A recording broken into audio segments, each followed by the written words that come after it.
And for more on the situation in Germany and Europe, let's turn to our UK and Europe correspondent Jonathan Sacerdoti, live from London. Welcome, Jonathan. The pattern of this attack in Germany corresponds with other far-right hate crimes that we saw in the past, like the synagogue attack in Pittsburgh, the mass shooting in El Paso, or the attacks in Christchurch, New Zealand, against the Muslim community.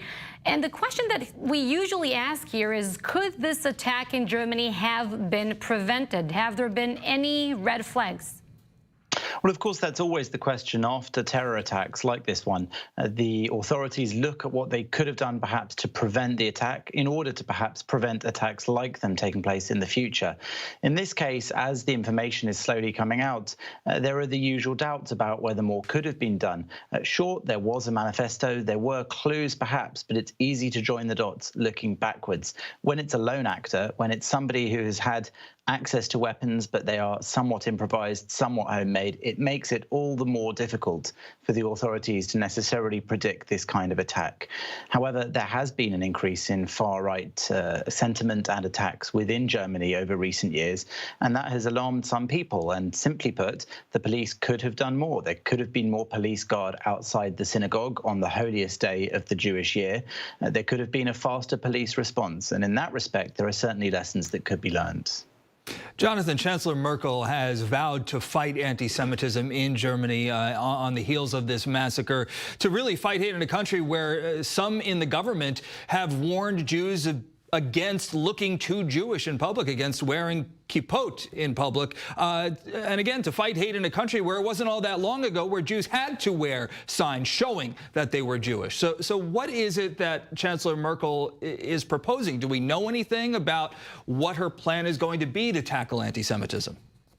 Indeed, words are cheap, perhaps you could say, especially in Germany, and reassurances to Jewish people that they will be protected don't necessarily ring true straight after an event like this one. And that's not just in Germany, it's across Europe that Jewish people are increasingly afraid, because while day-to-day life as a Jew in most parts of Europe may be perfectly easy, indeed might be quite pleasant, then there are events like this one which certainly startle Jews into worrying whether they have a future in the continent. And there in Germany, as you say, Chancellor Merkel saying that she will do more to target this kind of anti-Semitism, these sorts of horrific attacks. But it will be a question of what is put in place in order to target that Jews will be waiting to see. And as you say, with such a recent living memory, the destruction of Jewish life in Germany and across Europe at the hands of Nazi Germany means that Jewish people will definitely be wanting to see hard action rather than just talk on the part of the German authorities. And Jonathan, briefly, you're in London now. Can you describe in words what kind of effect does an attack of this kind taking place in Germany have on other Jewish communities across Europe?